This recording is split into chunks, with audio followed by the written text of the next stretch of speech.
What's up, guys? How are you all doing? Look at this. Physical cards yet again. It can only mean one thing. That's right. It's time for another deck tech. About a week and change ago, maybe 2 weeks ago, I posted a deck tech of my Bullsat design, the black-red Rakdos deck that Nate Prodzik and I have been using for a little over 2 years to run roughshot over the 1 versus 1 lobbies on Magic Online. And to people who watched that video, I apologize for any confusion about what format we were playing. It's a little bit ambiguous because we play with the multiplayer ban list online, on Magic Online. And there are multiplayer games on there, but in my experience, they are just an ordeal to play in. People go AFK, they rage quit, and you have to wait for them to drop. People just don't pay attention to their turn. There's weird talking behind the scenes. It's just kind of a mess. So most of the time when I play Commander, I would say 99.9% of the time, I'm playing 1 versus 1 online with the multiplayer ban list, which I understand is its own format. And when I mentioned it as being CEDH, what I meant by that was that it's competitive decks with high power level, but still played 1v1. It's kind of a bit of a niche and fringe format that exists almost entirely online, although there are pockets of competitive 1v1 CEDH scattered and dotted around the United States and probably around the world. A good friend of mine, actually two good friends of mine down in Northern California, play that format at a local shop where they have a competitive tournament scene and so on. So it's a viable format, but I will be very careful about what I label my videos so that there's no confusion. Once again, this is a, I would say, less than CEDH Commander deck for a 1v1 design that I've been using online forever. When I first got started playing Commander online, I think it was at least 13 years ago, actually. I went from a 100-card singleton format to 60-card singleton because that was all that was available.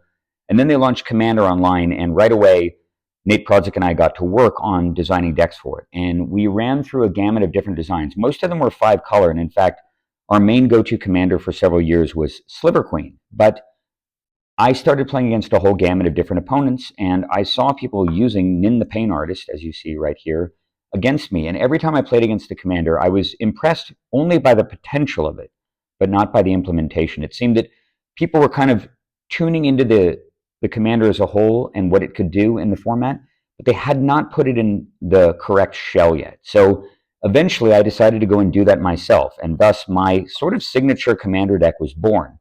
And I played the deck steadily for at least 5 or 6 years, constantly adjusting and iterating on it, getting better and better at playing the archetype, getting a better understanding of how the format worked, and of course fine-tuning the deck. And that culminated about 7.5 years ago, in my first deck tech of Nin the Pain Artist, which was a 2-part series, actually. And a fair amount of people watched the first part, not nearly as many the second part. So I'm going to try to keep this particular deck tech more succinct so that it's just one video, and hopefully I'll be able to keep it under an hour. To aid me in that is the fact that the deck has changed over 7 years, but it hasn't changed a ton.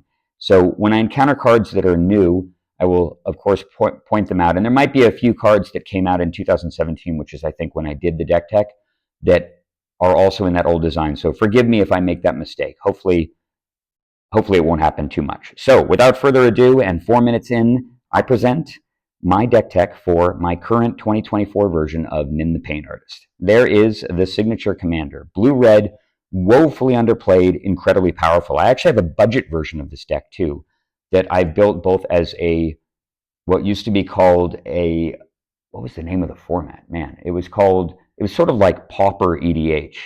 And you were only allowed to play, it was sort of $2 EDH. The idea was that no card in the deck could be worth more than $2 based on the current MTG stock's price, except the commander, which could be up to 5. It was called 2DH, actually. That's the name of it. And I built some other variants of the deck, including a $150 budget version of it that was pretty much 2DH, but with a few extra cards that I thought were extremely important, like Tezzeret the Seeker and Soul Ring and Dak Faden.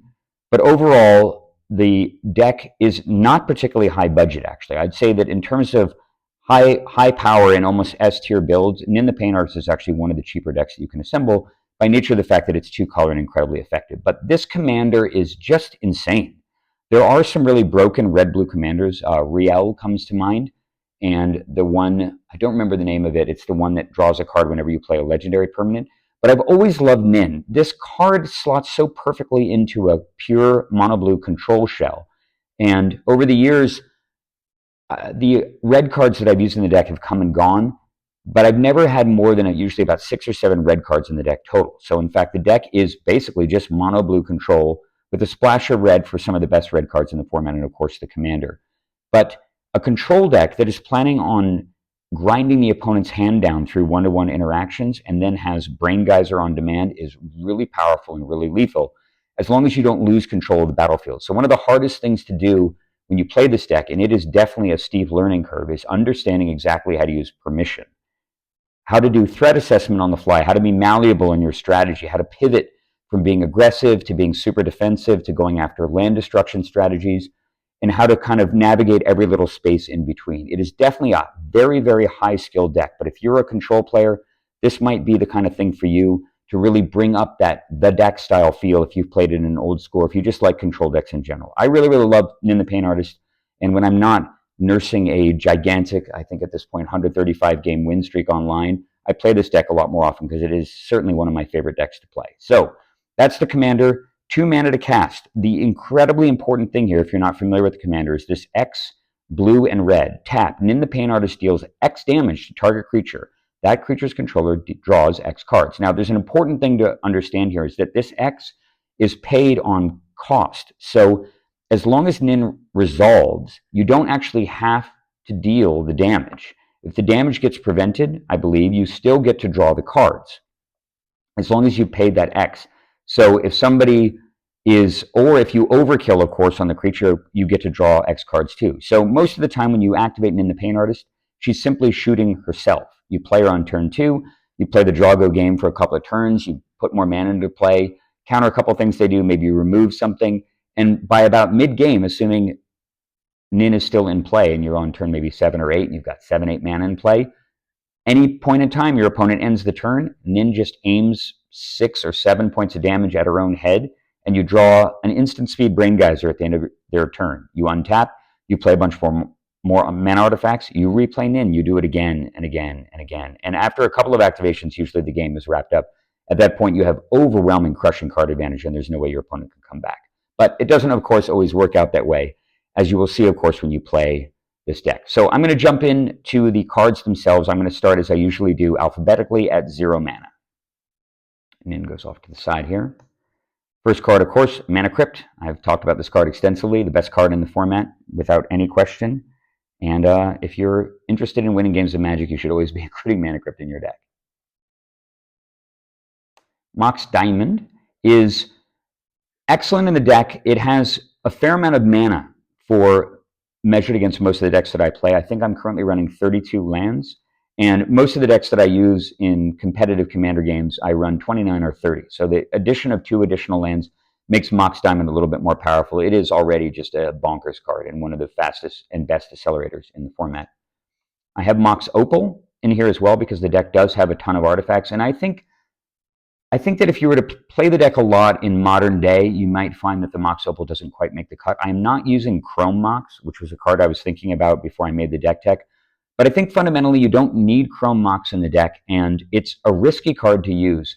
Chrome Mox makes your opening hands particularly frail, and especially if you've mulliganed once. If you mulligan and you get a Chrome Mox, your hand size is so small that you might just be almost dead on the spot, and you're not going to really have any ability to get a foothold in the game if you're sacrificing all your blue control spells or your blue card drawing spells in order to make more mana. And for that reason alone, I think that the Chrome Mox probably doesn't belong in the deck, mainly because you don't need to really do anything that quickly. You have interaction and counter magic starting at 1 mana, up to 2, up to 3, and you can usually keep the board state under control, and often you'll play the Chrome Mox early thinking it matters, and then later on in the game, you realize that it was just a mana source. You could have just played it as a land and saved yourself a blue spell that might have been critical. So not currently using Chrome Mox, although I could find arguments for playing it, particularly if you play in a more competitive format where people are playing faster strategies, you might find that you need the Chrome Mox to keep up. So that's all the zeros, just 3. There's no Mox Amber, there's no Chrome Mox, there's no Jeweled Amulet, there's none of those things. And certainly, of course, no Jeweled Lotus, which, as powerful as it is, it has no place in this deck at all. I've got Brainstorm right here, the beautiful Ice Age picture, because it is just kind of an obligatory, goes in every blue deck without question. Although I've had people make arguments that in modern Magic, in 4-player games, cards like Ponder, Preordain, and Brainstorm are nowhere near as good as they used to be, because there are so many cards now that punish card draw. Cards like the Narset, the 3-mana Narset Enlightened Master, I think is what it's called, the 3-mana Narset. There's cards like Rhythmic Study, which punish you for doing that. There is Smothering Tithe, just lots of oppressive, annoying things. You sure feel bad casting Brainstorm when your opponent has a Smothering Tithe in play. That said, I think the card is simply too good not to use, and that goes for both Preordain and Ponder too. Even though there are situations that come up where you're looking at it going, man, I just wish this was just a land or something, I think it's outweighed by the times when you draw those cards and they allow you to keep questionable hands, allow you to keep mulligans or to make mulligans better. And of course, sometimes you just brainstorm, draw 3 spells, and put 3 shitty useless cards somewhere else in your deck through a reshuffle. The card is way too good not to use. It's restricted in Vintage for a reason. Mana Vault, perennial, insanely powerful, probably top 5 powerful card in all of Commander for its ability to accelerate crazy things out. And most of the time when you use Mana Vault, you're either fueling a big Nin activation, or you're ramping out a Planeswalker, or maybe you're ramping out something like an early Treachery out of desperation, something like that. But Mana Vault's versatility more than makes up for the fact that it does have a pretty substantial drawback. And after using it, you'll often have it sitting in play, dealing 8-10 damage to you over multiple turns. But always be looking for opportunities to untap your Mana Vault when they arise. And this is just another one of those things that's instinctive. I find that there are times when I just sort of feel like it's the right time to untap Mana Vault. It's usually around the 6-mana turn. When you have 6 mana in play, you can pay 4 to untap the vault and still hold up at least some kind of permission. That is usually the time to do it. Sometimes it's correct to just do it right away, because a lot of the time your opponent just can't do much early in the game that you can't answer, and you feel really foolish when you take a point of damage and you untap and just say go, and then they draw a card and do nothing of consequence, and you're thinking, damn, if I had Mana Vault in play, boy, would I be in a stronger position. So always be looking for that. Mystical Tutor, of course, looking at next. This card is just universal. Get exactly what you need at that moment. And I'd say of the cards that I get with Mystical Tutor, the top 2 candidates are probably Mana Drain, foremost, followed by something like Rolling Earthquake. I usually just get a sweeper or something to threaten Mana Drain to keep my opponent from doing anything aggressive. Preordain, I mentioned it before, just one of the best cantrip search cards in the format, and you're pretty much never sad to draw this, early or late, unless your opponent has Smothering Tithe in play. That goes for Ponder as well, just an amazing card overall. And here is a newer addition. Of course, Shattering Spree is not a new card, but what I found after playing with this card a ton in the Bullsat deck is how much I like Shattering Spree. And yeah, you're not going to probably replicate it very much in this deck. The Bullsat deck has quite a bit more red production, as it has more red cards than Nin does. But you have a lot of red mana in the deck. I'd say that there's upwards of maybe 15, 16 red mana sources. And sometimes Shattering Spree is just unbelievably insane. Pay 4 red mana, destroy 4 artifacts. And worst case scenario, it's 1 red mana, kill your opponent's turn 1 Soul Ring or Mana Crypt or something. That alone, I think, necessitates it being in the deck at this point. Got Alpha Soul Ring hanging out, second most powerful card in the format. Obviously, everybody knows how good it is. And Spell Pierce, I talked about how you've got early interaction. This is one of the most powerful tap out early and still be able to, or nearly tap out early and be able to interact with your opponent's plays. So good for countering those really powerful early planeswalkers like Tevesh Zad and, of course, Minsc and Boo. When you have Spell Pierce in your opening hand, you just feel so much more secure against those kind of decks. I really do like this card. Vandal Blast. I've mentioned that Vandal Blast is the most powerful red card in the format. Maybe that's not true in 2024. It was definitely true when I built this deck in the first place, and certainly after Vandal Blast was introduced. But it has that same incredible flexibility shared by Shattering Spree, and it doesn't even require you to have 2 red mana, and it doesn't target either. So you can destroy hexproof artifacts. It's just an amazing card. This card, I know for sure, was not in the original build 7 years ago.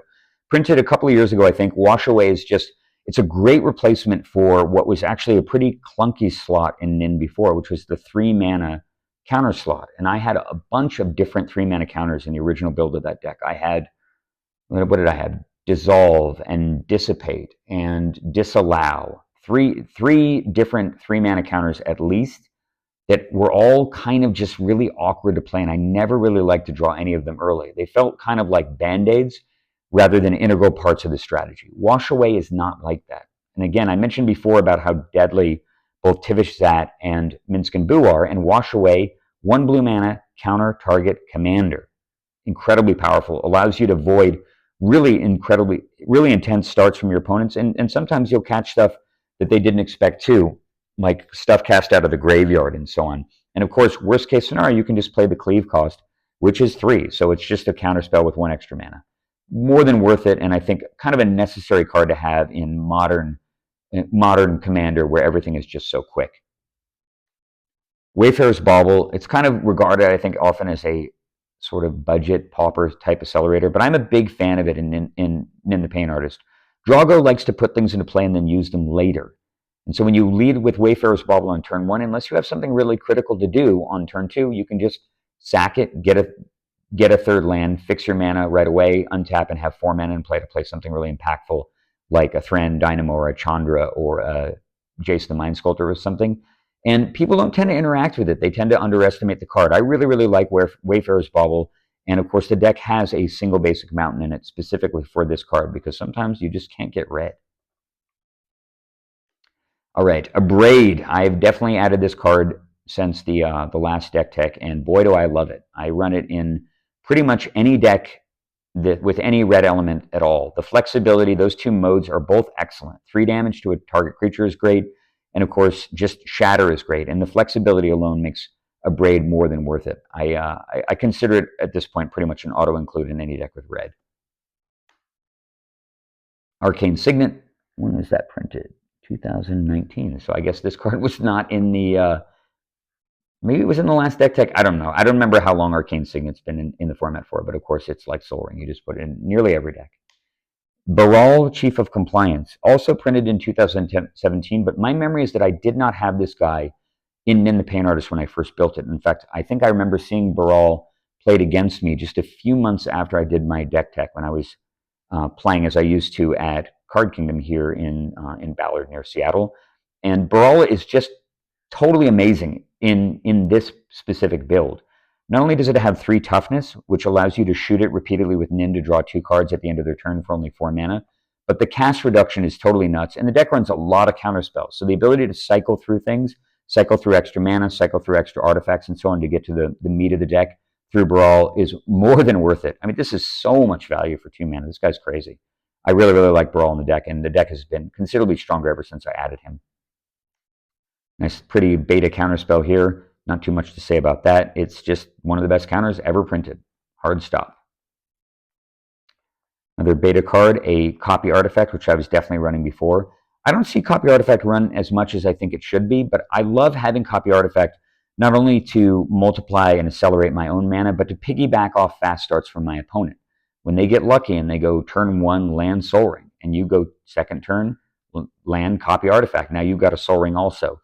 It doesn't destroy their Sol Ring, but it does draw you even to parity. And eventually one of your artifact kill spells should show up, and then you've got Copy Artifact sticking around. And there's a few other cool interactions in the deck. I'll get to it later on, but there's a Phyrexian Metamorph in the deck, and you can do cool things like Metamorph something big and then use Copy Artifact to copy the Metamorph to get 2 effects of something that's really powerful. So I'm a big fan of Copy Artifact. If you can believe it, this card was restricted back in the Type 1 days, many, many years ago. They didn't want you having 2 Mox Rubies or something in play. Cyclonic Rift. If you can believe it, I think 7, 8, 9 years ago when the 2DH format was first created, this card was budget. It was under $2. And I remember looking at it and thinking, how on earth is this card both a rare and worth like $1.80 at Card Kingdom? It made no sense. And now, of course, the price of the card actually reflects how powerful it is. It is an insane effect. Absolutely insane backbreaking effect. And in fact, I win quite a few of the games with Nin the Pain Artist using Cyclonic Rift. I mentioned before about how I use Mystical Tutor to get Mana Drain and Rolling Earthquake, and I would say Rift is right up there as well. Rift is just nuts. You can also get it with Merchant Scroll. It is the ultimate get-out-of-jail-free card for blue, and if you are savvy and you time it correctly, you can pair it with another card in this deck that will come along quite a bit later. For those who are in the know, I'm sure they already know what it is because I've used the card to devastating effect in previous games that are featured on the channel. But Cyclonic Rift is fantastic, and of course, don't be afraid to burn it in a pinch. Unlike back in 2017, there are multiple ways to get Cyclonic Rift back from the graveyard to cast it to full effect. So always be looking for opportunities to set it up. When you get it in your opening draw, just play the Cyclonic Rift game and allow stuff to resolve and then rift them to gain insane tempo, and you'll probably just win the game easily from there. Grim Monolith. Not quite as powerful as Mana Vault, but definitely an auto-include in a deck that tends to do lots of X-Spell type things, and just an overall great accelerator. Plus, you can untap it at any time. Impulse. This is a card, I would say at this point, Impulse is kind of a pet card of sorts for Nate and me. We almost always use Impulse in all of our blue decks, and I'm a big fan. I don't think I run this card in Edric. I'm pretty sure I don't run it in Edric because I have such a high creature count in that deck. And there are a few other blue decks I wouldn't run Impulse in, but any control strategy should be using Impulse. 2 mana, look at the top 4, and it doesn't count as card draw either, so you can get around some of the things that tax or punish card draw. I really like Impulse, and I doubt I'll ever stop using it. Into the Royal. Just good, hard bounce in with the ability to pay double the mana to kick it and draw a card as well. But just like with other cards like Cyclonic Rift and stuff, don't be afraid to burn Into the Royal early if you need to gain tempo. You don't need to draw a card off this. You have plenty of card advantage contained in the commander itself, and sometimes Into the Royal is just useful for protecting your own permanents and stuff. You play a Gilded Lotus, for example, and they go to kill it, you Into the Royal your Gilded Lotus back into your hand and replay it, and it's like nothing even happened. So yeah, hold on for the opportunity to use the kicker, but don't be afraid to burn the card early. There is another card exactly like this called Blink of an Eye that I'm not using, and I think you don't want too many effects like this. I think Into the Royal is probably about the right number, although I do run Blink of an Eye in the budget version. Is it Signet? Just an awesome blue-red Signet that, of course, would go in just about any slower strategy involving these two colors. Liquid Metal Torque. I love this card. I have talked about it extensively in other formats, and I actually didn't have Liquid Metal Torque in Nin for a while, but the more I played with the card and the more I thought about it, the more this card belongs in modern Nin. I've added quite a bit more artifact interaction and kill to the deck. It now has both the Shattering Spree as well as the Abradement, which it didn't have before. And combined with several other direct artifact interaction spells, Liquid Metal Torque allows you to deal with a whole range of permanents that blue-red struggles to deal with, primarily planeswalkers and, of course, enchantments. There aren't that many enchantments you have to deal with, but if you face a nasty enchantment and you don't know how to deal with it, or you don't really feel like you're prepared to deal with it, maybe just Liquid Metal Torque is the solution. You'll draw the card and be like, oh wow, yeah, this does it perfectly. Awesome. So glad I used it. And of course, it's a 2-mana accelerator. Hard to really complain about that kind of value. Mighty Mana Drain. This is the enabler of control decks, dominating control decks from time immemorial, dating all the way back to the Legends release in, I think, April or May of 1994. And I have broken the backs of thousands and thousands of opponents over the years with Mana Drain. Continue to do that every day. And just the very fact of having the card in your hand or even having it in your deck completely changes how your opponent has to play. So if you Mystical Tutor for a Mana Drain early and you show your opponent you have it, it will constrain their ability to literally play the game from that point onward. That is so nuts, and there's no mana burn. It's all upside, and sometimes the upside is beyond game ending. One of the best control spells ever printed. In my opinion, the most powerful counterspell ever printed. Yes, there are a bunch of free counters and stuff. There's Force of Will, there's Pact of Negation, and so on, and Force of Negation, and God, seemingly so many different ones that I'll talk about later on in the video. But Mana Drain still, in my opinion, just sits above all of them in terms of its pure raw power. If you don't have a Mana Drain, you need to own one. And they're pretty cheap now. It's been reprinted a ton of times. Despite Mark Rosewater once declaring famously, I think, probably in the late 90s, that they would reprint Mana Drain when all of R&D got hit by a bus. Hopefully that didn't happen, and they just, I don't know, power creep happened, so it was justifiable to reprint that card. And of course, it's not legal in some of the older formats anyway. All right, Mana Leak, just super good counterspell, great for tempo early in the game, and yeah, you know how to play the card.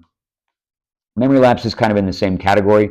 A lot of the time, it's just about buying time with the Nin deck. It is a draw-go deck, and Memory Lapse is effectively a hard counter in a lot of situations. And particularly when you're fighting counter wars against other decks, Memory Lapse can be better than a counterspell because you can Memory Lapse a counterspell back on top of their library, And now you know if they had nothing else going on that turn that their next draw is going to be a counterspell. So you actually kind of get some foresight from the card as well.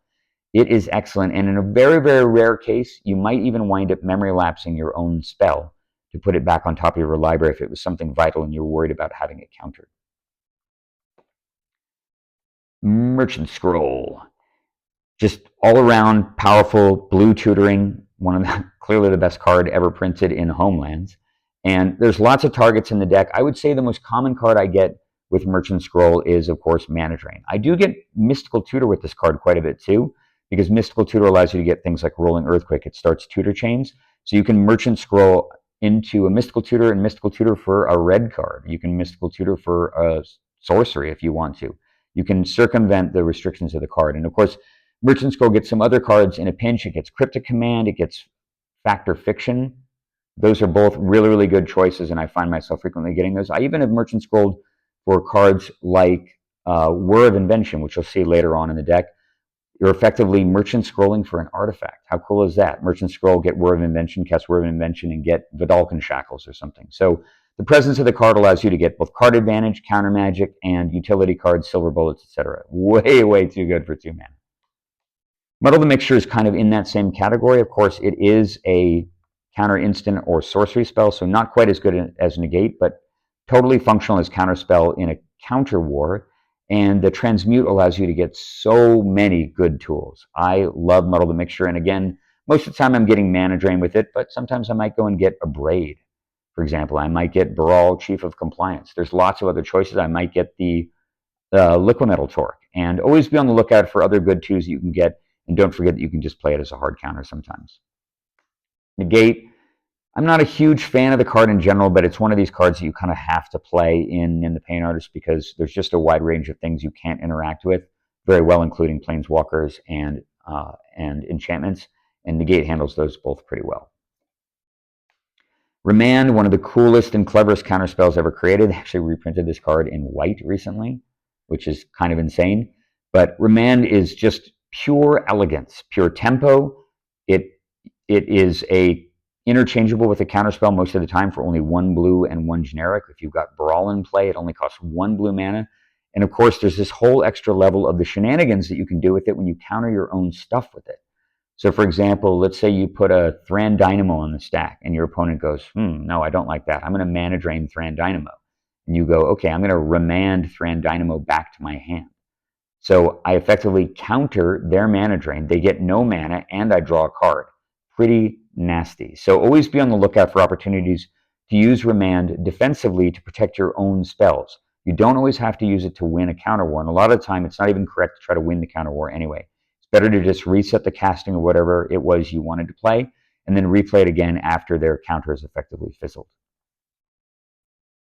Snapcaster Mage, one of the best 2-drops ever printed, and right at home in this deck. There's a million different ways you can use Snapcaster Mage to great effect to do all sorts of cool stuff. Of course, don't forget that you can't cast spells with Kicker from the graveyard off of Snapcaster Mage, so that includes both Vandal Blast and Cyclonic Rift. But there are many, many opportunities to use Snapcaster Mage to enormous, potentially game-winning effect. There's a video that I posted to my channel maybe at least 6-7 years ago, maybe even longer, where I am completely losing the game, utterly blown out. My opponent has Jace the Mind Sculptor and a bunch of other terrible shit in play. And for whatever reason, he decides to Cyclonic Rift me during my upkeep. And so I return my Snapcaster Mage back to my hand. I replay the Snapcaster Mage. I get Mystical Tutor. I cast Mystical Tutor. I put Rolling Earthquake on top of my library, and I draw and cast the Rolling Earthquake. And back then, you could redirect damage from Rolling Earthquake onto the Planeswalker. So I solve his entire board and kill his Planeswalker and go on to win the game because he made the mistake of returning Snapcaster Mage to my hand with Cyclonic Rift. That was such a cool game. I still remember it and love this card. Definitely my favorite. Yeah, I'd say it's my favorite invitational card. I like it more than Dark Confidant. Incidentally, just as an aside, I played in the first 2 Duelist Invitationals. The very, very first one in Hong Kong and the second one in Rio de Janeiro, I think in 1996 and 1997. And if anyone is familiar with the Duelist Invitational, the prize that you are offered if you wind up winning the event, and you have to win it, which means you have to have a crazy round in the Swiss. You have to be top 2, basically. It's not even Swiss, it's round robin. You play 15 matches across 3 days, and if you're in the finals and you win the finals, you get to create the card that you designed personally. So, for example, Snapcaster Mage was designed by a player named Terry So, who I don't believe I ever met. Dark Confidant made by Bob Marr. And when it was my privilege to play in those first 2 invitationals, I submitted the same card both times. I did not, in fact, make a 2/1 wizard. My card was meant to be a fixed version of Swords to Plowshares. And I had 2 names for it, either evening the odds or settling the score. And it was 1 white mana, exile target creature. You may not play settling the score unless you control no creatures. That was how it was designed. So it was the idea that it was a thing that was essentially existed to create parity in a control mirror or something like that. But it wasn't the kind of card that you would throw into a green-white Urnam Jin Armageddon deck. Keep in mind, this is a long time ago. We're talking 1996, 1997. So you wouldn't put 4 copies of Settling the Score, Evening the Odds into a green-white Armageddon Urnam deck because you've got 4 Llanowar Elves and Whirling Dervishes and Urnam Jins and sometimes Serra Angels and stuff. And you might find that you couldn't play the card because you played a turn 1 elf and you draw 3 copies of it in a row and you get destroyed. So I thought that the tension of that was interesting, but ultimately the card was probably a little too good. It's kind of actually very similar to the card it's not Sign in Blood, it's Innocent Blood. 1 black mana, both players sacrifice creature. Very similar functionally, actually, because you generally would not be casting Innocent Blood if you controlled a creature. So maybe one day it'll get made or something similar will be made, but that was my invitational card. It was not a wizard. Talisman of Creativity. This was printed after I did my deck tech, and of course it's just an obligatory accelerator in any type of 2-color strategy. Thieving Skydiver. I have not talked about this creature enough. Boy, do I love Thieving Skydiver. Because if there's one way that the Nin deck or similar containment strategies can lose, it's when your opponent gets early fast mana. And since I made my original Nin the Pain Artist deck, a lot more fast mana has come into the format. Just the decks in general are much more aggressive and quick.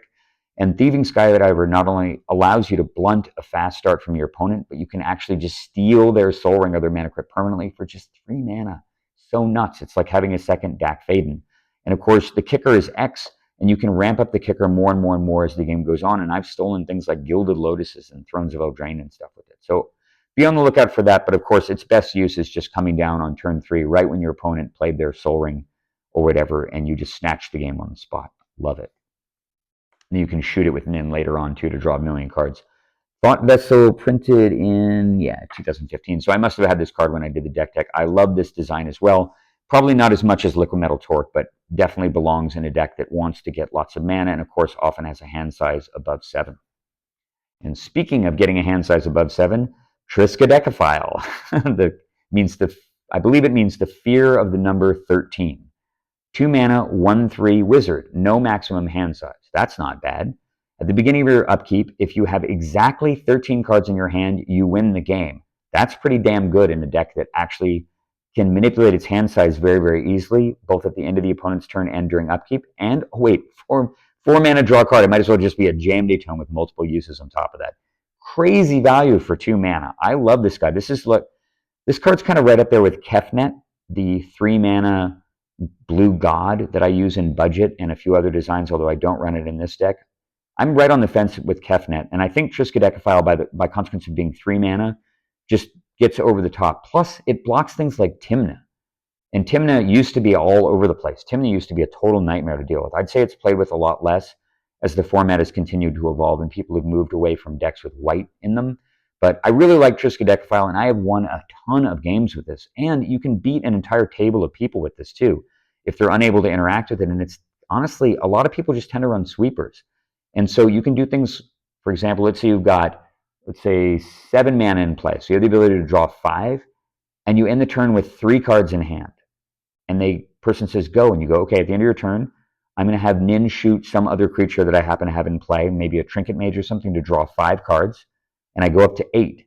And then during my upkeep, I stack the ability at the beginning of your upkeep if you have exactly 13 cards in hand, and then you have Nin shoot Nin or something to draw 5 more. You're at the magical 13, you just win the game on the spot. So good for 2 mana. Ticking clock, dangerous. Really underplayed, underrated. I love Triskaidekaphile, one of my favorite cards printed in the last bunch of years. All right, we're done with the 2s. Time to move on to 3s. Archmage's Charm. This card, very expensive, but because of the fact that we're playing literally no lands that don't make blue mana unless they're things that either destroy lands or something like Mishra's Workshop, the deck runs a ton of blue, and hitting UUU in this deck is pretty easy. I like all 3 modes, honestly. Counter target spell, fine for 3 mana. Target player draws 2 cards, fine for 3 mana at instant speed. Gain control of target non-land permanent with converted mana cost 1 or less. Are you kidding me? Printed in 2019, I definitely would have run this card in 2017. I have stolen so many Mana Crypts and Soul Rings. You can really see how much more robust my Nin deck is now against all the artifacts in the format compared to just 7 years ago. I think I have upwards of 5 or 6 more ways of interacting with artifacts, and I love that. Archmage's Charm, sometimes I just draw it, I'm thinking, it's a little clunky, I'm just going to cycle it to draw 2, I've got enough counters in hand.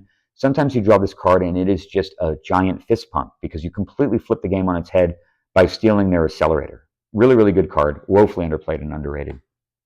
Coalition Relic, another favorite of mine. I would say that time is slowly making Coalition Relic a little less powerful than it used to be, but I still think it's a solid B tier card. If you're looking for something to put in, maybe to replace this, maybe a 2 mana spell, maybe a Chrome Mox, you might eye Coalition Relic as being a little bit slow. But I draw this card a lot. It's so good with Workshop.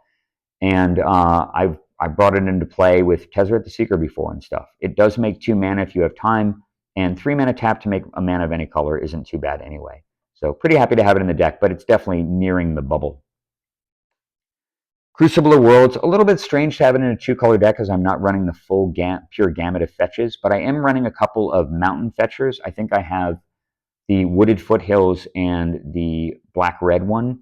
And those 2 plus the 4 blue fetches make 6 total, alongside the Strip Mine and of course the Wasteland. And then there's an additional one added to the bunch, which I'll talk about a little bit later. And all of those lands combined make Crucible more than worth it. I just love the ability to go and fetch up 2, 3, 4 lands. And of course, sometimes you just set up Strip Mine Lock very, very early in the game using one of the tutors or Tezzeret the Seeker and stuff. The card is powerful enough, even when it's not at its best, to warrant inclusion. And when it's at its best, it is one of the strongest artifacts in the format.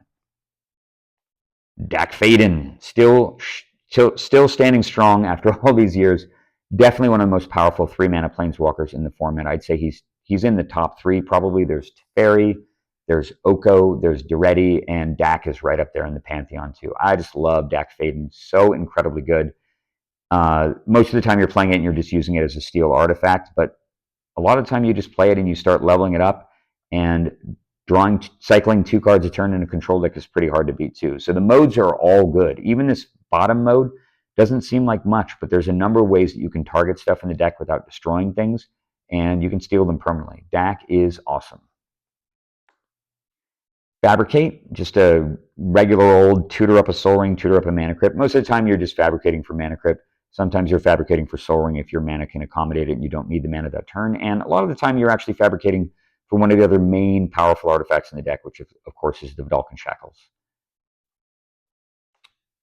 Fierce Guardianship. We move on to some of the new free counters. So when this deck was built originally, none of these free spells existed at all, except for some really janky ones like Thwart from a million years ago from the Mercadian Masks era, and of course Force of Will. Fierce Guardianship is totally insane. It is a negate for 0 if you control Nin the Pain Artist. And when you have Fierce Guardianship in your hand at the beginning of the game, you can tap out on turn 2 to play Nin. You generally don't have to worry about anything they might do. That is ridiculous. Nobody ever expects the card, and it just throws a wrench into all of your opponent's plans. So good. I mean, I think that overall having a critical mass of free counters in the format is kind of bad for it, though it's balanced out more in multiplayer. Cards like Fierce Guardianship are so powerful in 1v1. And speaking of more free cards, just printed. This is actually one of the things that inspired me to do this deck tech. Flare of Denial. Instant. You may sacrifice a non-token blue creature rather than pay the spell's mana cost. Hey, guess what Nin the Pain Artist is? A non-token blue creature. So if you have Nin in play, again, you can tap out, and the worst thing they can do is kill your Nin the Pain Artist, probably. And this is unlike Fierce Guardianship, which is the negate limitation. Flare of Denial is counter target spell. So it's basically just cancel with this other crazy ability built on top of it. Very good. I think this card will have a huge impact on Commander moving forward for any blue decks, and particularly for competitive blue decks that run blue Commanders. So I expect it to show up quite a bit in the format. And I don't know, I'm like ambivalent about whether or not it was printed in the first place. It seems like there's just too many free mana counters, or free counters in general, and you just get this feeling like you can't resolve anything important. And it also makes keeping draws like one land, Soul Ring, Signet, and stuff way more dangerous also. So be on the lookout for that. Just start to assume that if your opponent is playing blue and they have their commander in play, they can probably stop the first non-creature thing you do at least. So be on the lookout for that. All right, the lone 3 mana hard counter left in the deck. I mentioned before that I think I had 4 or 5 of them originally, down to just Forbid. And the card is slow. It's a little clunky, but it's the fact that it has buyback in a deck that has a Brain Geyser on a stick elevates the card, I think, to high enough level that it still belongs in the deck. It creates a soft lock using your hand size against whatever they might do. And I do earn and elicit a lot of scoops from Forbid. The opponent just suddenly realizes that their game plan is utterly hopeless. So I think that Forbid has come down a few pegs since the upper echelon it occupied a decade ago, but still good enough to warrant inclusion. That said, it is a little bit on the bubble. But not this card. Another free mana counter. Counter target non-creature spell, exile a blue card in order to do it. So it's another force of will to stop those pesky early problematic cards like those early Planeswalkers and the Accelerators. Force of Negation probably running at its best just to blunt those the early cast of Mana Crypt, Soul Ring, Lotus, etc. And worst case scenario, you can just cast it for 3 later on. One thing that is very important, and I made this mistake a bunch of times when I first started playing with the card, if it's not your turn, you may exile a blue card from your hand. So a few times I was planning on forcing something through, and I'm thinking, well, I can tap out to cast my Gilda Lotus, and if the guy counters, I can just force a negation it, no problem. So I tap it to cast the Lotus. He goes, oh, I'll mana drain that. And I go, ha, gotcha. And I click frantically on force a negation. I wonder what's going on, and I think the UI is broken. And I realize, wait, it is my turn. Shit. So don't make that mistake. Don't be me. Always remember that force a negation is only super insane when it's your opponent's turn. Look, another brand new card from Modern Horizons 3, Sink into Stupor. This card is a dual-sided card, and they printed a bunch of these recently. And I find this to be problematic design space. I think back to a game like the World of Warcraft TCG. I never played it. I know people who worked on it, including my good friend Matt Place. And my impression is that one of the things that caused the World of Warcraft TCG to fail was the fact that the cards were modal, in that you could play them as either mana or as a spell whenever you wanted to. And there's a lot of design recently, spoilers ahead, that's got this same problem. Sporific Springs. As Sporific Springs enters the battlefield, you may pay 3 life. Totally inconsequential. If you don't, it enters the battlefield tap, add 1 blue. So it's an island that's not an island, but it's a blue mana producer that comes into play untapped. Oh, and by the way, it's also a boomerang if you needed to do that. And 3 mana boomerang isn't great, but it's not totally horrible either. Notice it also says return target spell controls to its owner's hand. So it has the remand effect, which is kind of interesting as well in terms of how it interacts with counter magic and how it interacts with countering versus putting things back into their hand. So it's not a great effect. I say if you think back to some of the other ones that we play, I can't remember it, but it's the card that can come into play as either a mountain or you can cast it as a rolling thunder of sorts, red, and X to deal X damage. Not great in that format, but still good enough to warrant inclusion over just a pure land. And the fact that I can run Sink into Stupor, I've got an extra bounce spell, and I have an extra land if I need it to take my deck up to 33.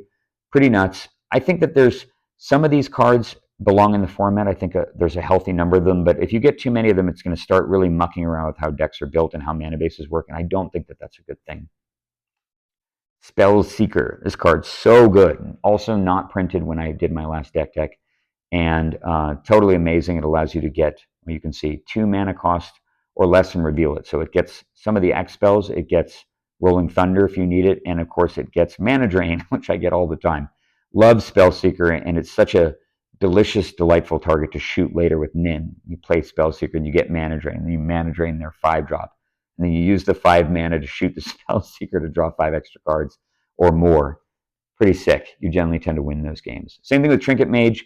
He exists to get primarily Soul Ring and Mana Crypt. And I had some other cards in the deck that I used to fetch with him from time to time. I would get Sensei's Divining Top when I had Future Sight in the deck. I would get Expedition Map from time to time to go get a Strip Mine or something. Nowadays, he kind of just does what he's intended to do, which is to get Soul Ring and Mana Crypt. And Trophy Mage in that same category gets 3s, and really the Trophy Mage is in here as a redundant way to get one of the most powerful cards in the entire deck, which is the Vedalken Shackles. But sometimes you can get Strip Mine Lock, you can go get the Crucible of Worlds, and sometimes you can get the Coalition Relic if you need mana at the time. But I'd say majority of the time I'm using Trophy Mage to get Vedalken Shackles. I know it seems like a clunky effect, but that card is so incredibly powerful and impactful, it can usually win the game on its own, and that fact alone warrants the inclusion of this card, even though it isn't all that great anymore. Speaking of the Devil, my favorite card probably in the whole deck, and one of the most disgusting interactions that exists in all of Magic, certainly in all of Commander, is Nin the Pain Artist plus Shackles plus mana. It is beyond absurd. Steal their best guy, shoot it, draw cards off its corpse, killing it in the process, untap the Shackles, grab another thing. And once you've got 5, 6 islands in play, you can usually take just about anything. Admittedly, this card is not as good as it used to be, as when I first built the deck, owing to the fact that I have moved more and more islands, pure islands, out of the deck. It has less pure islands than it used to, but there are more than enough islands to steal most creatures. Vedalken Shackles just completely takes over the game. It's an unsolvable problem for many strategies, and until they kill the Vedalken Shackles, most decks have no way of getting a foothold in the game at all. They can't do anything. Meanwhile, you're stealing their guys and shooting them with Nin and winning in short order. Such an awesome card, and as I mentioned before, one of the best targets, usually the best target for Trophy Mage, also very good with War of Invention, also with Fabricate, also with Tezzeret the Seeker. All right, we are done with the 3s, moving up to the scant 4s. Chandra, Torch of Defiance. This is the only double red spell in the deck currently. I do really, really love Chandra, and I've thought about taking it out, but every time I play the card, I'm just thinking, man, this card's ridiculous. Why is it so cheap? It's so easy to get to that -7. It's only 3 turns unmolested before Chandra ultimates, and if you ultimate Chandra, Torch of Defiance, the game is over. That said, it's often worthwhile to tick up to 8, and I love all the modes. Even the Flame Tongue Kavu mode leaves Chandra in play. They still have to deal with it. You get to deal 4 damage to a creature, and they still have to solve the problem. But the +2 red is nasty. It's basically like a Sisei's Ring or something that makes red mana, and it has the card advantage thing, which deals 2 damage to the opponent as well. All those abilities combined are completely crazy on a 4-mana Planeswalker, and in my opinion, it puts the card kind of on the same level as Jace the Mind Sculptor, at least in 1v1. I really like Chandra. I think it's pretty underplayed, and I'm generally happy every time I get it. Cryptic Command, another triple blue spell in the deck. There aren't too many of them, but this card, so insanely strong in so many situations. It's just a very high skill testing card. All of the modes are very good, and you can do cool things that you would never predict. You can blunt your opponent's attack for multiple turns using the tap all their creatures stuff. You can rescue your own stuff and cantrip and draw a card. It can be a dismiss, just counter target spell, draw a card. Bounce a thing, draw a card. Bounce a thing back to your hand and tap all their guys for the turn. There's so many different permutations that are excellent in Cryptic Command, and it really allows you to leverage skill, situational, positional awareness, temporal advantage, temporal awareness and stuff as a better player to get a foothold in the game or to recover a game that you're losing. I'm really, really fond of Cryptic Command, and it is a not too infrequent target as well, and it has won many, many games. Fact or Fiction, old standby perennial card, been around forever. I think it was printed in, Invasion, way back in the 1990s, and restricted in multiple formats. I love Fact or Fiction, and anytime you can play a card that allows your opponents to make mistakes that favor you, that is an advantage. I love Fact or Fiction, and it'll be hard for me to ever find a reason to not use it in most blue decks. Fire Ice, it's sitting here in the converted 4-mana slot due to the rules change from a while ago. And while neither side of this card is particularly exceptional, It does enough things cheaply. The cycling and tapping a permanent is often really, really good for slowing down your opponent's development earlier or sneaking through something around counter magic, tapping out a critical permanent. Just enough effects with this card that I think it is still worth using. And the little instant speed arc lightning comes into play more often than you think because it's 2 damage. So you can kill a Timna.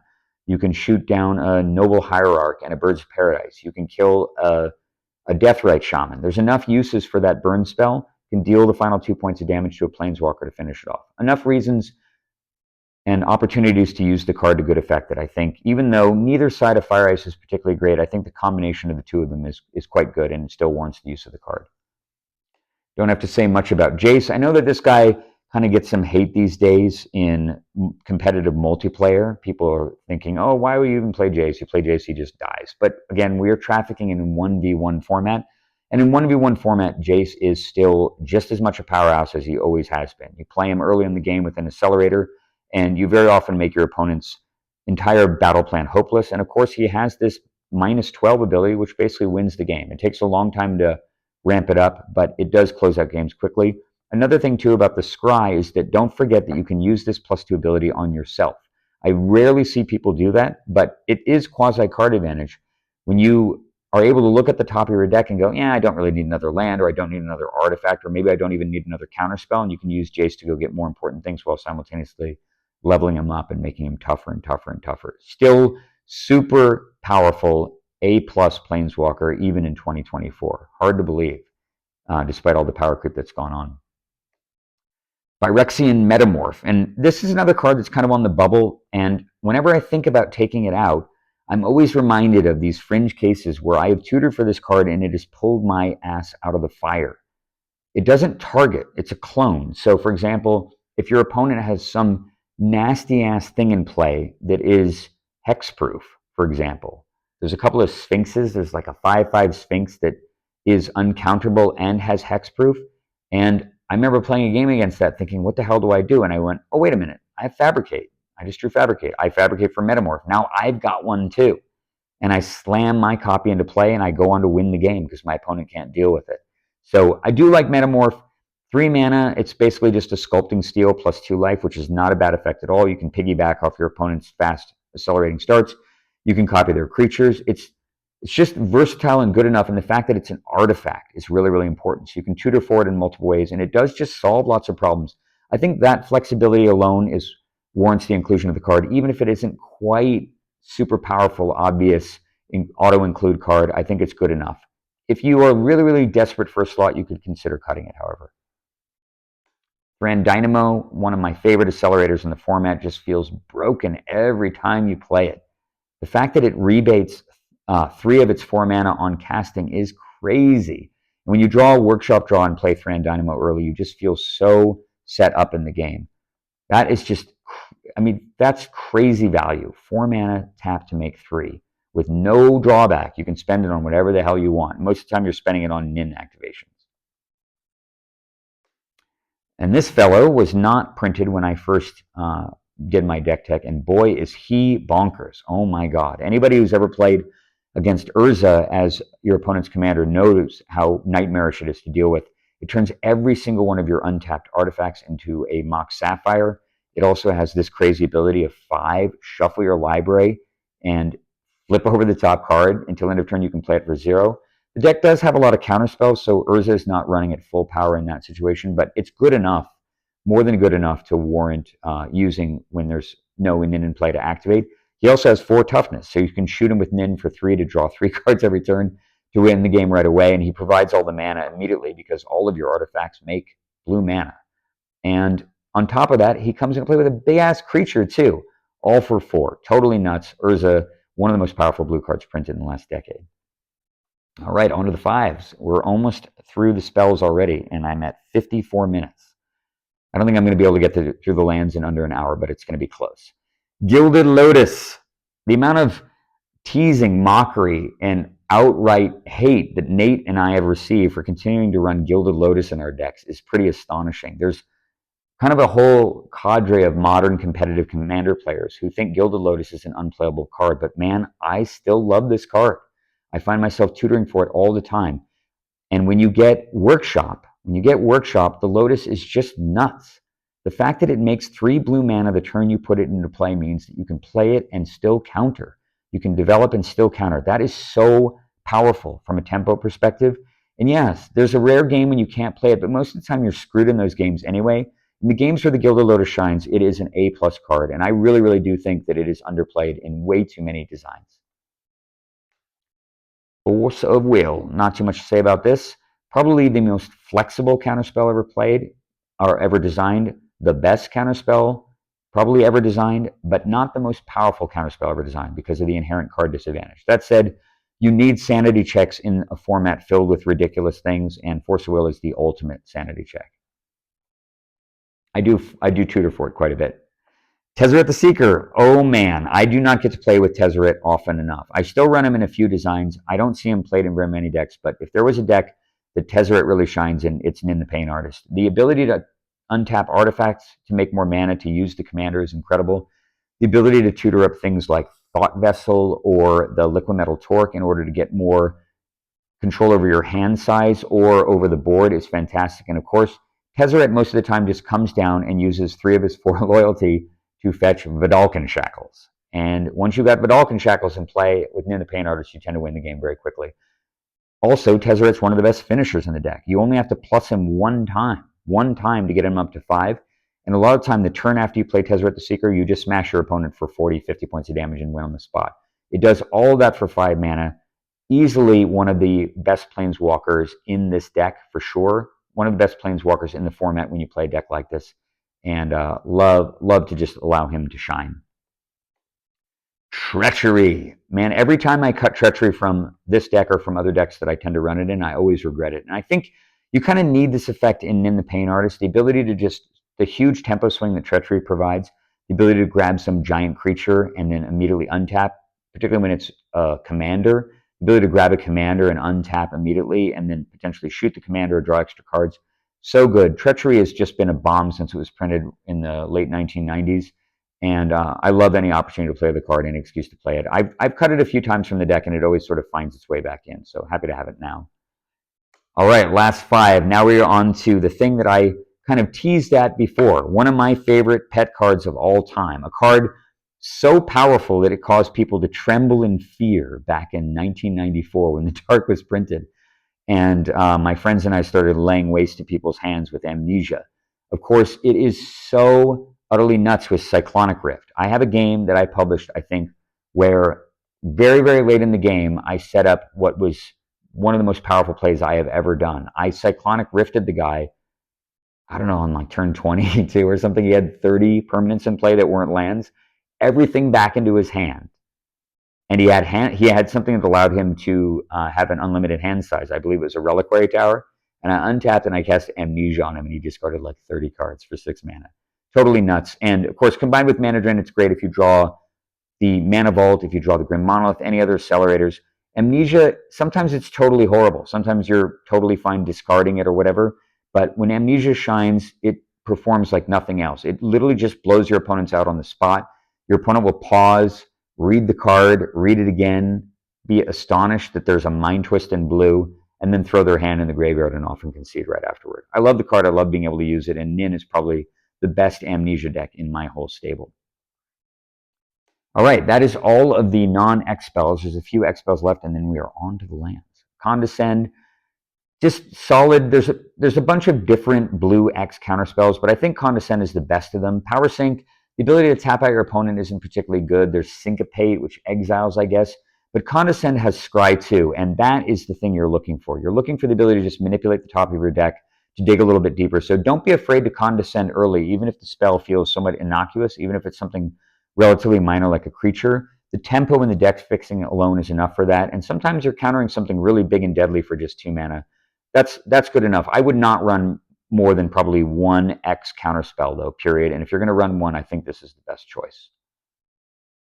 Rolling Earthquake. Notice it's the Portal 3 Kingdoms version of it rather than the shiny, foily black border one that they reprinted. I bought this card like 2 weeks before they reprinted Rolling Earthquake for the very, very first time, and I was sad about it at the time. But now I'm actually happy to have the only way you can have a white border version of it.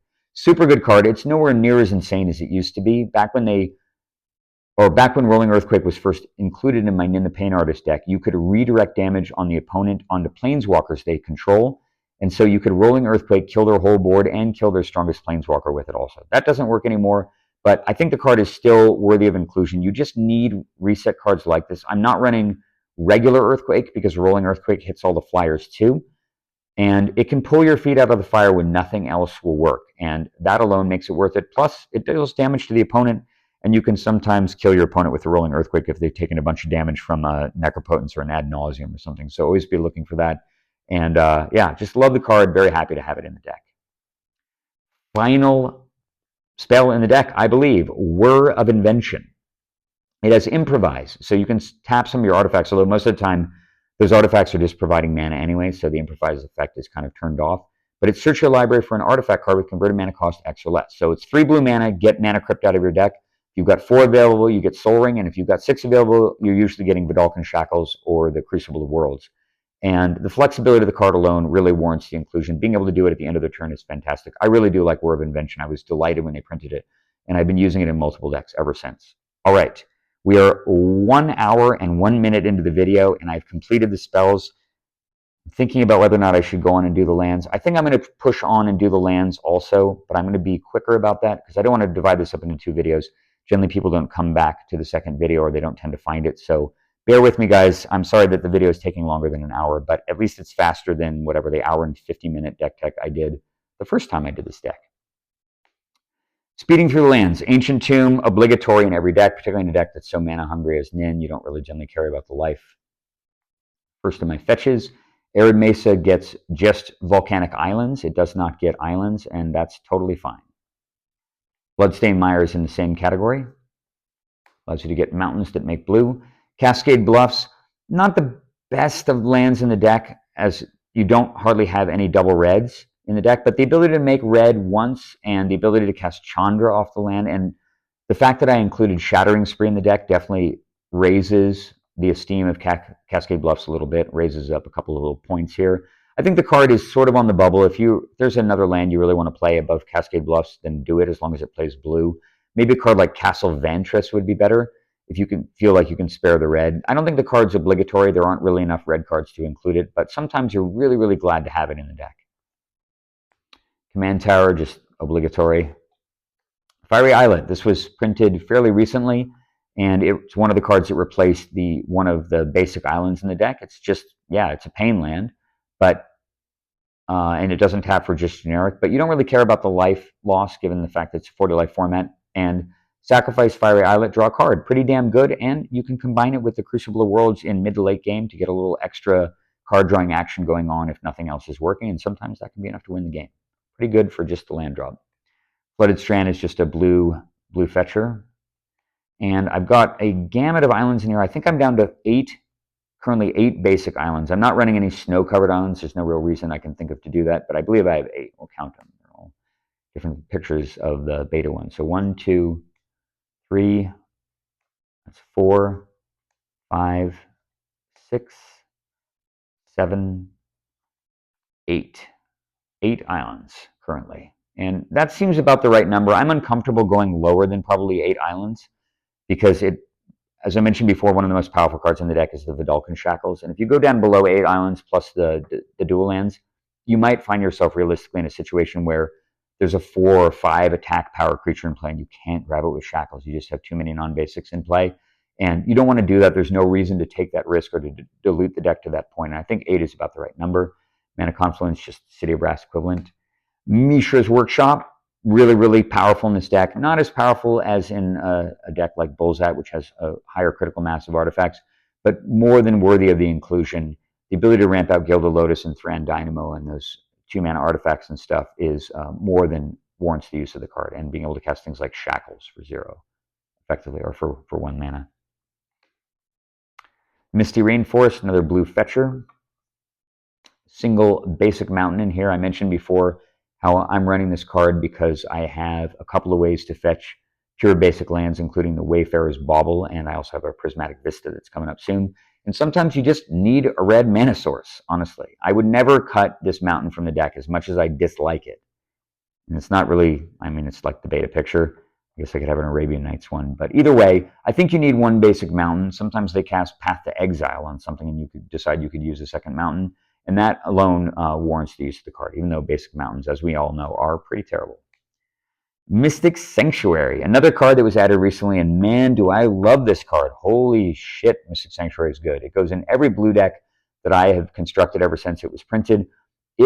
I mentioned before how there's ways to get cards like Vandal Blast and Cyclonic Rift back from the graveyard without having to pay and having the ability to pay their overload cost, and here is one of those ways.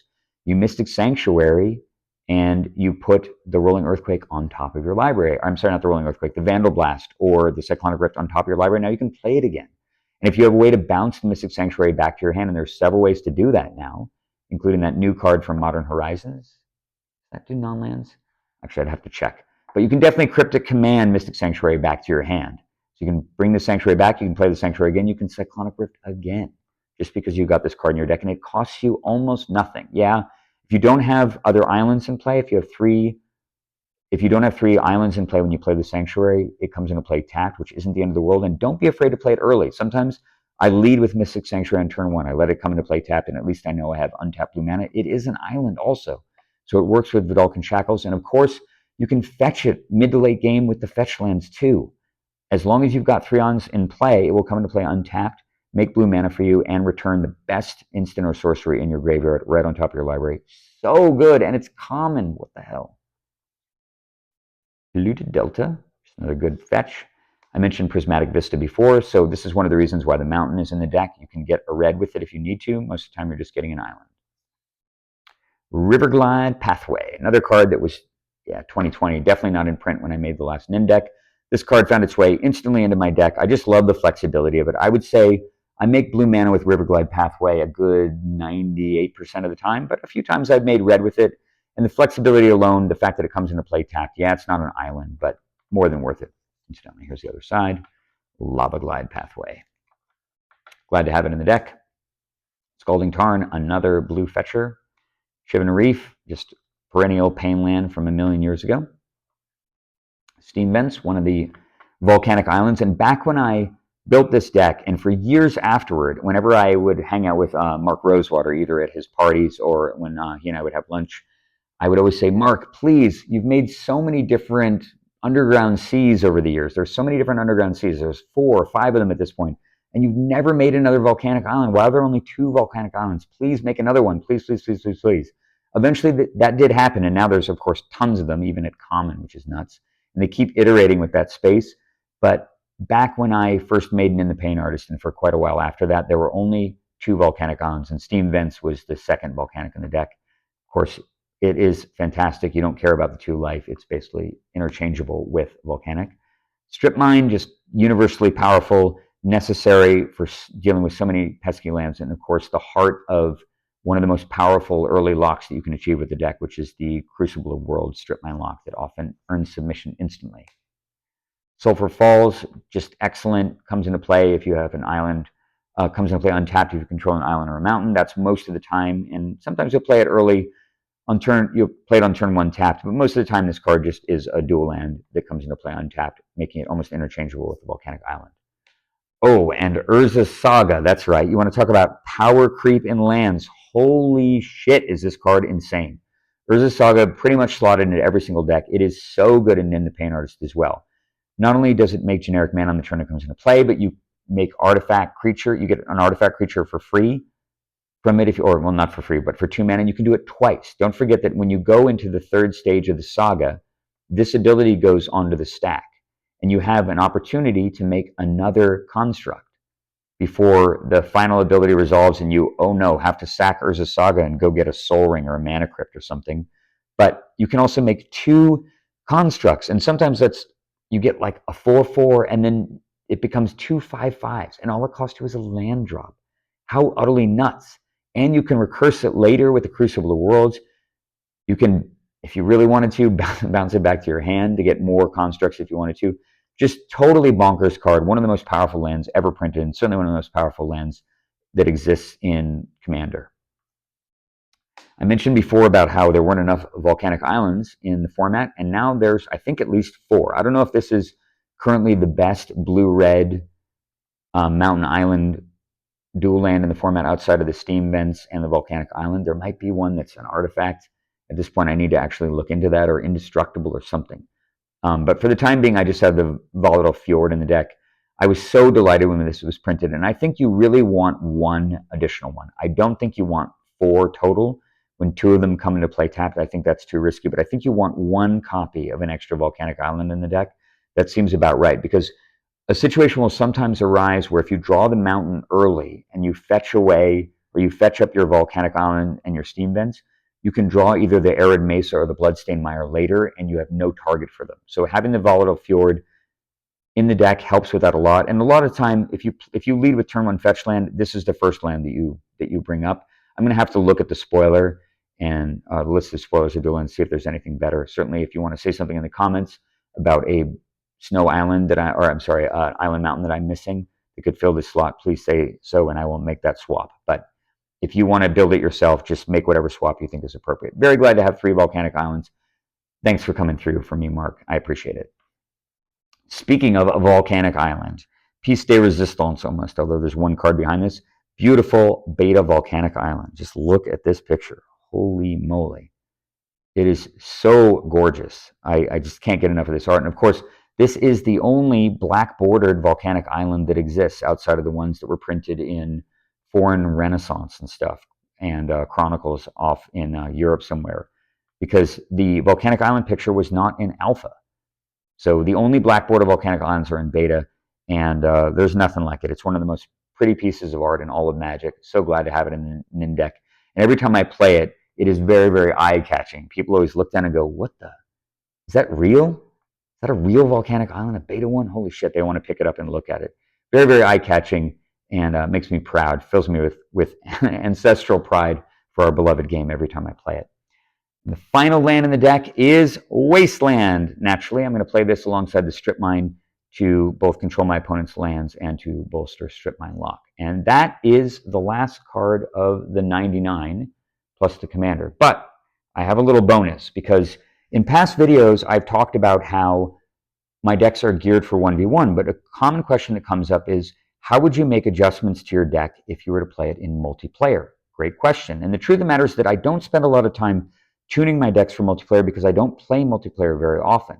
However, I happen to have the advantage of a good friend of mine. His name is Eric Smevold, and Eric has played a ton of multiplayer Commander with Nin the Pain Artist. And so, as per Eric's recommendations, I've decided to include a little bit of sideboard advice too, about what cards I would consider adding to the deck if I were playing it in a multiplayer format. So that's coming up right now, and I'm going to start off with the first of those cards, starting at the letter A. These are not, I believe these are actually sorted by mana as well. They may just be alphabetical. But first off, Academy Ruins. I think that Academy Ruins belongs in the deck if you play multiplayer, mainly because losing some of the key artifact pieces, particularly the Vidalcan Shackles, can be devastating to your game plan. If you get Vidalcan Shackles in play, you can often hold the entire board at bay. And if they kill it, well, you're kind of out of luck. Or if you have to discard it early for some reason, maybe someone windfalls it out of your hand, you're out of luck. There's no real way to get it back. If you have Academy Ruins in your deck, you can get Vidalcan Shackles back. You can get other artifacts back as well. And I think in a longer, grindy multiplayer game, I think that's important and warrants the use of the card. Bribery is another card that is too swingy for 1v1. I used to run Bribery, and I found that too many times I was casting Bribery and I would get a Trinket Mage out of their deck for 5 mana. It's not the worst thing in the world, but you really want to be getting something insane out of their deck. A 10 mana, 12 mana Eldrazi. Kozilek, Kozilek would be a good example of that. Or, the Butcher of Truth, that 12 mana guy. Any annihilating, any Eldrazi with Annihilator, any of the big giant, there's the Emrakul, the one that time walks. And yeah, you don't get the come into play effect of it. I'm sorry, you don't get the cast effect of it, but you do get an enormous monster that's very, very hard to deal with. And that's an insane value for 5 mana. Sometimes you get crazy stuff like a Consecrated Sphinx or an Archon of Cruelty. With 3 other opponents in the game, you can usually choose where it's going to be most effective. Target the green player, for example, and bribery can sometimes win you the game on the spot. I think the card is really, really good in multiplayer. I do not run it in 1v1. Basalt Monolith. Why am I running Basalt Monolith? That's a very interesting question. I would probably swap this out for probably the Coalition Relic, and the reason I'm running Basalt Monolith, you will see in just a second. Consecrated Sphinx. I generally will not run Consecrated Sphinx in the Pain Artist in 1v1. I think the card is just too clunky, and it's also very, very dangerous if your opponent is running bribery. And people do run that card in 1v1, but in a multiplayer game, this card is beyond insane. If it can survive one trip around the board, you won. You won. Whenever an opponent draws a card, you may draw 2. So they're going to take their turns. You're going to draw a minimum of 6 cards and probably more than enough counter magic to protect the Sphinx until the rest of the game is over. And that alone, totally nuts for 6 mana. And you can shoot it with Nin the Pain Artist, draw 5 extra cards at the end of every turn as well. Counterflux. I'm not completely sold on Counterflux. Eric thinks that this card is a good card to include to bring in against stack battles and stuff in multiplayer, and I'm not sure about that. But if people are trying to do Storm, for example, if you're facing competitive decks that use Storm, Counterflux could be very, very good against that, because you can Counterflux every single spell that's on the stack if you overload it. You notice that you may cast this spell for its overload cost. If you do, change its text by replacing all instances of target with each. Counter each spell you don't control. So if there's 1,000,000 copies of a Storm spell in the stack, you can pay 4 mana, counterflux it, and save your ass. And that might matter. But again, it's situational. Keep this in the sideboard. If you tend to play against opponents who favor Storm decks, then maybe consider running counterflux. Mystic Remora, totally nuts card. I mean, I don't even understand, honestly, why Mystic Remora isn't banned. I think that in multiplayer, Mystic Remora is beyond insane. And this card, along with its evil twin, Rhystic Study, I think more than rise to the standard of what should constitute ban worthiness. There's a number of other cards in Commander that Trade Routes, I think, is the one that comes to mind, where you can collude with opponents to draw inordinate amounts of cards. And both Mystic Remora and Rhystic Study have that same problem. When you cast Rhystic Study and there's 2 guys at the table that just go, I don't care, I don't like to pay, go ahead and draw your cards. How the hell are you supposed to play a containment game? How are you supposed to play any kind of game at all when one of the guys, by nature of the fact that he cast a Rhystic Study or a Mystic Remora on turn 1 or 2 or 3, is able to draw 3 extra hands of cards because 2 people don't even care? It's really frustrating, and I think that fact alone just elevates the card into ban status. I am not a fan of it, but if you are going to play multiplayer, feel free to throw Mystic Remora in your deck and just let people pay you off. Just let them draw 1,000,000 extra cards. Here's the other half of Basalt Monolith. This is why I have Basalt Monolith in the deck, because you can play Power Artifact on it. It says the activation cost of target artifact is reduced by 2. So Basalt Monolith, famously, 3 mana to cast, tap, add 3 to your mana pool. If you play Power Artifact on it, you reduce that cost of untapping the Monolith by 2, which means it costs 1 to untap it, and it makes 3. Infinite mana generation, which means that if you have Nin the Pain Artist in play and they happen to have any creatures, you shoot their creature for infinity, and they draw infinity cards and die instantly. And then you kill off the next guy and the next guy. Plus, you could probably find other things to do with X mana also, like using Nin to draw 30 or 40 cards out of your deck by shooting one of your guys.